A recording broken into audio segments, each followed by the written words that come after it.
Shalom saudaraku yang dikasihi oleh Tuhan. Sukacita yang luar biasa kalau hari ini, pagi yang indah ini, saya boleh membagikan rema firman Tuhan bagi kita semua. Di dalam kehidupan kita memang sering sekali kita diperhadapkan dengan berbagai cobaan dan persoalan kehidupan. Nah, hari ini saya ingin kita bersama-sama belajar bagaimana teladan dari Yesus ketika Yesus dicobai di padang gurun selama 40 hari. Yesus mengalami pencobaan itu. Firman Tuhan hari ini kita boleh baca dari Lukas 4 ayat pertama sampai ayat yang ke-15. Saya akan bacakan bagi kita semua. Di sini dikatakan seperti ini. Yesus yang penuh dengan Roh Kudus kembali dari sungai Yordan, lalu dibawa oleh Roh Kudus ke padang gurun. Di situ ia tinggal 40 hari lamanya dan dicobai iblis. Selama di situ ia tidak makan apa-apa, dan sesudah waktu itu ia lapar. Lalu berkatalah iblis kepadanya, "Jika engkau anak Allah, suruhlah batu ini menjadi roti." Jawab Yesus kepadanya, "Ada tertulis, manusia hidup bukan dari roti saja." Kemudian ia membawa Yesus ke suatu tempat yang tinggi, dan dalam sekejap mata ia memperlihatkan kepadanya semua kerajaan dunia. Kata iblis kepadanya, "Segala kuasa itu serta kemuliaannya akan kuberikan kepadamu, sebab semuanya itu telah diserahkan kepadaku, dan aku memberikannya kepada siapa saja yang kukehendaki. Jadi jikalau engkau menyembah aku, seluruhnya itu akan menjadi milikmu." Tetapi Yesus berkata kepadanya, "Ada tertulis, engkau harus menyembah Tuhan Allahmu, dan hanya kepada Dia sajalah engkau berbakti." Kemudian ia membawa Yesus ke Yerusalem dan menempatkan Dia di hubungan bait Allah. Lalu berkatalah ia kepadanya, "Jika engkau anak Allah, jatuhkanlah dirimu dari sini ke bawah. Sebab ada tertulis mengenai engkau, ia akan memerintahkan malaikat-malaikatnya untuk melindungi engkau, dan mereka akan menatang engkau di atas tangannya, supaya kakimu jangan terantuk kepada batu." Yesus menjawabnya, katanya, "Ada firman, jangan engkau mencobai Tuhan Allahmu." Sesudah iblis mengakhiri semua pencobaan itu, ia mundur daripadanya dan menunggu waktu yang baik. Dalam kuasa Roh kembalilah Yesus ke Galilea, dan tersiarlah kabar tentang Dia di seluruh daerah itu. Sementara itu ia mengajar di rumah-rumah ibadat di situ, dan semua orang memuji Dia. Haleluya, puji nama Tuhan. Luar biasa sekali teladan Yesus ketika ia mengalami pencobaan di padang gurun selama 40 hari. Bukan waktu yang sebentar bagi Yesus, tetapi di situ ada proses yang luar biasa bagi Yesus. Saudara kasih oleh Tuhan, terkadang kehidupan kita juga kita bertanya-tanya, seberapa kuat kita di hadapan Tuhan, sehingga Tuhan mengizinkan pencobaan-pencobaan itu datang dalam kehidupan kita. Seberapa kuat kita di mata Tuhan, sehingga pencobaan itu Tuhan izinkan berlarut-larut kita hadapi dalam kehidupan kita. Nah, saudara kasih oleh Tuhan, Yesus mengalami pencobaan di padang gurun bukan hanya sekedar Dia melaluinya, tetapi ada proses di sana, ada tujuan Allah. Kenapa Yesus harus mengalami pencobaan itu?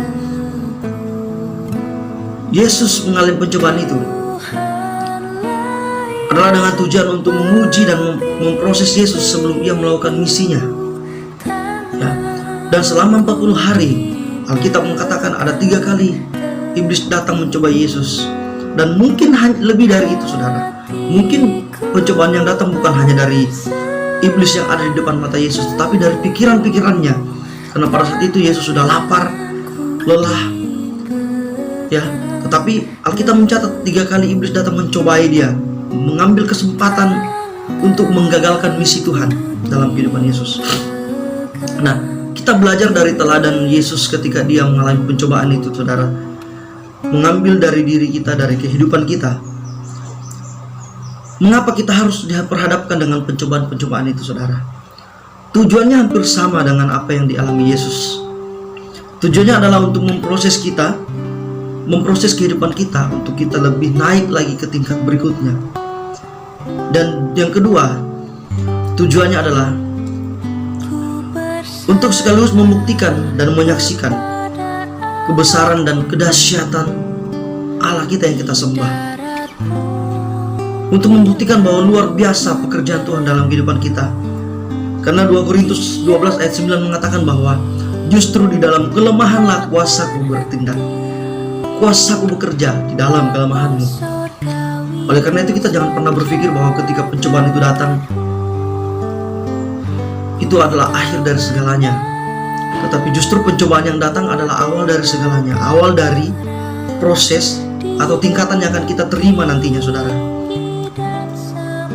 Justru dalam kelemahan kuasa Tuhan bekerja. Maksudnya begini, ketika pencobaan itu datang, kita akan berserah sepenuhnya kepada Tuhan untuk menyelesaikan semua pencobaan persoalan kehidupan kita. Dan kita akan memberi kesempatan untuk Roh Kudus yang ada dalam diri kita untuk sepenuhnya bekerja dalam kehidupan kita, untuk mengerjakan hal-hal yang baik. Karena kadang kita berpikir bahwa kita tidak mampu menyelesaikan apa yang kita hadapi. Tetapi firman Tuhan mengatakan bahwa Allah sanggup melakukan segala perkara dalam kehidupan kita. Oleh sebab itu, proses yang kita hadapi dalam setiap pencobaan-pencobaan kehidupan kita, biarlah itu membuat kita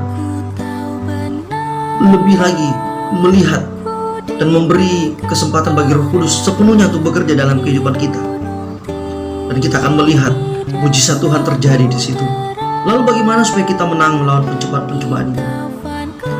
Atau saya boleh katakan begini, bagaimana caranya kita bisa melewati atau menang melawan pencobaan dari iblis yang sama seperti Yesus katakan, yang Yesus alami selama 40 hari di padang gurun. Cara yang pertama, kita lihat di firman Tuhan. Cara yang pertama, kita lihat di ayat yang keempat. Jawab Yesus kepadanya, ada tertulis manusia hidup bukan dari roti saja. Ya. Jadi cara yang pertama bagaimana supaya kita bisa menang melawan pencobaan-pencobaan itu adalah melekat pada Tuhan dan tinggal di dalam firman-Nya. Melekat di dalam Tuhan dan tinggal dalam firman-Nya. Maksudnya begini, saudara, melekat berarti tidak ada batasan atau tidak ada jarak antara kita dengan Tuhan. Tidak ada space antara kita dengan Tuhan. Tidak terpisahkan dari Tuhan. Ya. Sehingga kita boleh mengalami Tuhan selalu dalam kehidupan kita. Lalu kemudian kita tinggal di dalam firman-Nya. Kalau kita mau sehat, kita selalu makan yang banyak, makan yang bergizi. Nah, roh yang ada dalam diri kita juga perlu kita beri makanan rohani supaya roh itu semakin kuat. Karena dengan roh yang kuat, maka kita bisa semakin lekat dan tidak terpisahkan dengan Tuhan. Yang membuat kita melekat dengan Tuhan adalah roh yang ada dalam diri kita. Roh yang Tuhan berikan, Roh Kudus yang Tuhan berikan dalam diri kita, yang membuat kita bisa melekat dan tidak terpisahkan dengan Tuhan. Dan roh ini harus terus kita beri makanan rohani lewat firman Tuhan. Karena dalam firman Tuhan ini berbagai jawaban-jawaban yang kita terima, yang selalu menguatkan kita sambil kita melekat dengan Tuhan. Kita tidak terpisahkan dengan Tuhan. Kita dikuatkan oleh roh kita sendiri, roh yang Allah titipkan dalam diri kita, saudara. Lalu poin yang kedua, bagaimana kita supaya bisa menang melawan pencobaan-pencobaan. Yang kedua yang saya catat di sini adalah berakar di dalam Dia dan menjadikan Tuhan satu-satunya pusat penyembahan. Kita lihat di ayat yang ke-8. Dikatakan begini. Tetapi Yesus berkata kepadanya, ada tertulis engkau harus menyembah Tuhan Allahmu dan hanya kepada Dia sajalah engkau berbakti. Wah, luar biasa. Berakar di dalam Dia dan menjadikan Tuhan satu-satunya pusat penyembahan kita. Berbicara tentang penyembahan bukan berarti bahwa kita menyembah Tuhan karena kita mengharapkan berkat yang luar biasa. Kita menyembah Tuhan karena kita mengharapkan sesuatu terjadi dalam kehidupan kita. Tetapi bagaimana kita menyembah Tuhan? Karena kita menghargai, kita mengasihi, dan kita melihat kebaikan demi kebaikan Tuhan yang terjadi, yang Tuhan berikan dalam kehidupan kita. Kita menyembah Tuhan karena kita ini adalah seorang hamba. Kita adalah seorang yang dulunya mungkin tidak berarti apa-apa, tetapi Tuhan angkat kita, Tuhan ambil kita, menjadikan kita lebih berharga di matanya. Kita menyembah Tuhan karena kita menghargai bahwa kebaikan Tuhan yang luar biasa kita rasakan sampai hari ini. Jantung kita masih bisa berdetak, kita masih bisa menikmati nafas hidup yang Tuhan beri. Kita masih bisa melihat keluarga kita pada saat kita bangun. Kita melihat istri kita ada di samping kita. Kita melihat anak-anak kita bermain. Kita menyembah Tuhan karena betapa baiknya Tuhan dalam kehidupan kita. Dan kemudian dikatakan berbakti berarti tidak ada lagi tempat lain selain Tuhan saja kita memberi kehidupan kita. Tidak ada lagi tempat lain untuk kita menaruh iman kepercaya kita, iman kekristenan kita, selain hanya kepada Tuhan lagi. Tidak ada lagi tempat di mana kita memberi waktu yang lebih, usaha yang lebih lagi untuk membuat kehidupan kita lebih baik, sekalipun mungkin kita sedang bekerja. Tetapi pekerjaan itu adalah sebuah anugerah Tuhan yang Tuhan beri untuk kita bisa bertahan hidup di dalam kehidupan kita selama kita di dunia, tetapi untuk mempersiapkan kehidupan kita selanjutnya di surga nanti. Tidak ada tempat lain selain kepada Tuhan saja. Kita bekerja semampu-mampunya kita sampai kita lelah untuk memperoleh mahkota kemenangan itu, sehingga kala kita boleh menerima tempat yang luar biasa di sisi Tuhan ketika Tuhan datang kedua kali. Saudara, satu ketika saya keluar di dekat rumah saya, karena ada di samping rumah saya, di sekitar rumah saya ini banyak sekali ditumbuhi pohon durian. Ya, suatu ketika saya dengan anak saya di luar sambil kami mengumpulkan sampah-sampah daun kering, kemudian kami bakar dan angin bertiup kencang. Ya, kami rasakan begitu luar biasa angin pada saat itu. Dan saya melihat satu pohon durian yang begitu tinggi, saudara. Ya,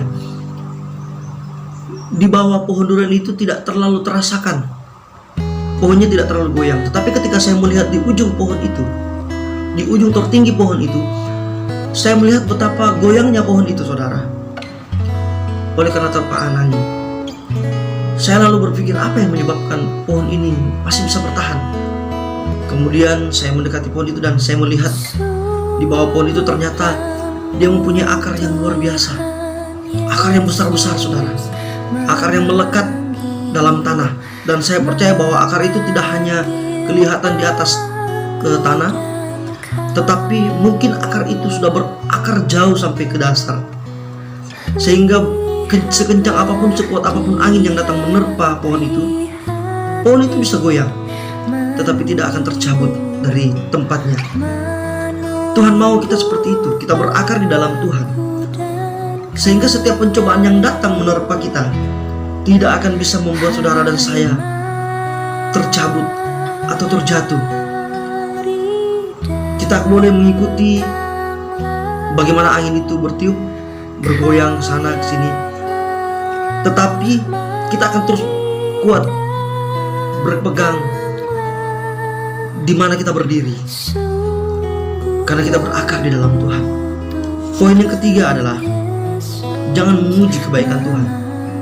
Kita baca di ayat yang ke-12. Lalu Yesus menjawabnya, katanya, ada firman, jangan engkau mencobai Tuhan Allahmu. Sekali lagi dikatakan sini, Yesus menjawabnya, katanya, ada firman yang mengatakan, jangan engkau mencobai Tuhan Allahmu. Mungkin kita agak sedikit bingung dengan poin yang ketiga ini, jangan memuji kebaikan Tuhan. Bagaimana saya bisa memuji kebaikan Tuhan? Dalam hal apa saya bisa memuji kebaikan Tuhan? Kita mengingat bagaimana peristiwa Yesus mati di atas kayu salib. Pada saat Yesus mati di kayu salib, ada 8 pertukaran di situ, saudara. 8 pertukaran yang Yesus lakukan di atas kayu salib oleh karena kasih setianya kepada saudara dan saya. Saya akan mengingatkan kita kembali. Yang pertama adalah pertukaran yang pertama, Yesus mengubah hukuman menjadi penebusan. Seharusnya kita yang dihukum karena dosa-dosa kita, tetapi Yesus datang menebus itu, menggantikan posisi kita untuk menerima penghukuman atas dosa-dosa kita. Lalu yang kedua, Yesus mengubah segala sakit penyakit menjadi kesembuhan. Lalu ketiga, Yesus mengubah yang tadinya kita adalah orang yang bersalah, kita dibenarkan di hadapan Tuhan, semua oleh karena kasih karunia Tuhan. Kemudian yang keempat, Yesus mengubah maut menjadi hidup. Kita yang seharusnya menerima maut itu oleh karena dosa-dosa kita, tetapi Yesus menggantikan posisi kita. Dia harus turun ke dalam maut itu sehingga kita memperoleh hidup yang kekal di hadapan Allah. Kemudian Yesus mengubah miskin menjadi kaya. Yesus adalah sumber berkat. Dia meninggalkan semuanya itu, menjadi orang yang miskin sebagai tukang kayu dalam dunia ini, agar kita menjadi orang-orang yang kaya dalam Tuhan. Kemudian pertukaran yang berikutnya, Yesus rela dipermalukan agar kita dipermuliakan di hadapan Tuhan. Yesus mengubah yang tadinya dipermalukan, kita menjadi dipermuliakan di hadapan Tuhan. Kemudian pertukaran yang ketujuh, Yesus menerima penolakan itu. Yang seharusnya kita ditolak oleh dunia, Yesus mengambil posisi itu. Dia rela ditolak di dunia ini agar kita diterima di hadapan Allah dalam kemuliaannya. Dan yang terakhir, Yesus mengubah kutuk itu menjadi berkat. Oleh karena dosa-dosa nenek moyang kita Adam dan Hawa, seharusnya kita yang menerima kutuk dosa itu, saudara. Tetapi dengan kasih setia Yesus menerima kutuk itu, sehingga kita menerima berkat yang luar biasa. Di saat itu terjadi, di saat pertukaran terjadi di atas kayu salib, harga kita telah lunas dibayar. Harga kita telah lunas dibayar oleh darah dan tubuh Yesus di atas kayu salib. Yang tadinya kita adalah orang-orang berdosa, menjadi orang yang dibenarkan, menjadi orang yang menerima penebusan yang luar biasa dari Yesus. Nah, dengan demikian bukan berarti bahwa ketika kita sudah ditebus oleh Tuhan, kita sudah menerima penebusan, pemulihan dari Yesus, lalu kita boleh tinggal dalam dosa kita berlarut-larut, bahkan kita tidak bisa meninggalkan dosa itu. Tetapi justru dengan penebusan yang Tuhan lakukan, seharusnya kita menghargai betapa mahalnya harga yang Tuhan Yesus bayar untuk dosa saudara dan saya, sehingga kita seharusnya dan diharuskan untuk meninggalkan kehidupan dosa yang mungkin sudah lama mengikat kehidupan kita, dan kita tidak membuahi dosa itu. Dalam artian kita tidak mengulang-ulang dosa yang sama dalam kehidupan kita, karena kita menghargai betapa besarnya harga yang Yesus harus bayar bagi saudara dan saya di atas kematiannya di atas kayu salib. Jadi jangan kita menguji kebaikan Tuhan dalam kesulitan ekonomi, kemudian ada tawaran demi tawaran datang kepada kita dan mengatakan kita akan menerimanya kalau kita meninggalkan Yesus. Oh no, jangan lakukan hal itu, saudara. Jangan meninggalkan Yesus hanya karena kepentingan-kepentinganmu. Jangan meninggalkan kemuliaan Yesus. Jangan kita tidak menghargai pengorbanan Yesus hanya karena kepentingan-kepentingan egois kita. Kita mau berhasil, kita meninggalkan Yesus. Demi satu kedudukan kita meninggalkan Yesus. Demi satu pencapaian kita mau menyangkali Yesus. Jangan seperti itu, saudara. Tetapi justru sekalipun dalam pencobaan kehidupan kita, ketika kita mau menghargai kebaikan Tuhan dalam kehidupan kita, merenungkan segala kasih setia Tuhan dalam kehidupan kita, dan kita tidak menguji kebaikan Tuhan, kita tidak menguji kemurahan Tuhan dalam kehidupan kita, di sana kita akan melihat seperti firman Tuhan berkata bahwa di dalam kelemahan kuasa Tuhan bekerja bagi kita. Memang tidak sebentar waktu yang mungkin kita terima. Yesus tidak menjalani waktu 2 hari dalam percobaannya di padang gurun. Dia butuh 40 hari pencobaan itu berlalu. Bukan waktu sebentar, karena ada proses di situ, saudara. Dan ini yang Tuhan mau di dalam kehidupan kita. Setiap kita punya masalah kehidupan, setiap kita punya persoalan kehidupan, tetapi percayalah bahwa Tuhan yang kita sembah, Tuhan yang tidak pernah ingkar janji, Tuhan yang selalu menepati janjinya, Tuhan yang selalu sanggup melakukan segala perkara dalam kehidupan kita. Oleh sebab itu, saudara, kita teladani bagaimana Yesus mengalami pencobaan kehidupan selama 40 hari di padang gurun. Kita kembali percaya bahwa Tuhan sanggup melepaskan kita. Tuhan sanggup memberi kita jalan keluar dari setiap persoalan, pencobaan-pencobaan yang kita hadapi. Kita semakin melekat pada Tuhan dan tinggal di dalam firman-Nya. Kemudian kita berakar di dalam Dia dan menjadikan Tuhan sebagai pusat penyembahan kita satu-satunya. Tidak ada hal lain yang kita sembah selain Tuhan saja dalam kehidupan kita. Dan jangan memuji kebaikan Tuhan, tetapi mari syukuri dan renungkan kebaikan Tuhan dalam kehidupan kita. Saudara kasih dalam Tuhan, dalam pembacaan kita 3 kali Tuhan Yesus dicobai oleh iblis, dan 3 kali juga Tuhan mematahkan pencobaan itu dan berkata, ada tertulis dalam firman Tuhan. Pertanyaannya, bisakah kita meneladani hal ini? Ketika pencobaan itu datang, kita berkata, ada tertulis dalam firman Tuhan. Dalam kelemahan, kuasa Tuhan bekerja dalam hidupku. Ketika pencobaan itu datang, lalu kita berkata, ada tertulis dalam firman Tuhan bahwa Tuhan akan menjagaiku. Bahkan panah iblis di waktu siang dan di waktu petang tidak akan mendekati kemahku. Kemudian ketika masalah hidup datang, kita boleh berkata, ada tertulis dalam firman Tuhan, manusia hidup tidak dari roti saja, tetapi dari firman Tuhan. Mari kita renungkan segala kebaikan Tuhan dalam kehidupan kita. Saya percaya setiap pencobaan yang kita hadapi adalah proses di mana Tuhan mau membentuk kita, karena ada misi Tuhan yang luar biasa. Ada hal yang besar yang akan kita terima. Oleh sebab itu, tetap teguh di dalam imanmu pada Tuhan, mengandalkan firman Tuhan, dan terus melekat pada Tuhan. Dan kita semakin kuat untuk menghadapi segala pencobaan persoalan kehidupan kita. Terpuji nama Tuhan. Tuhan Yesus memberkati kita semua. Shalom, haleluya.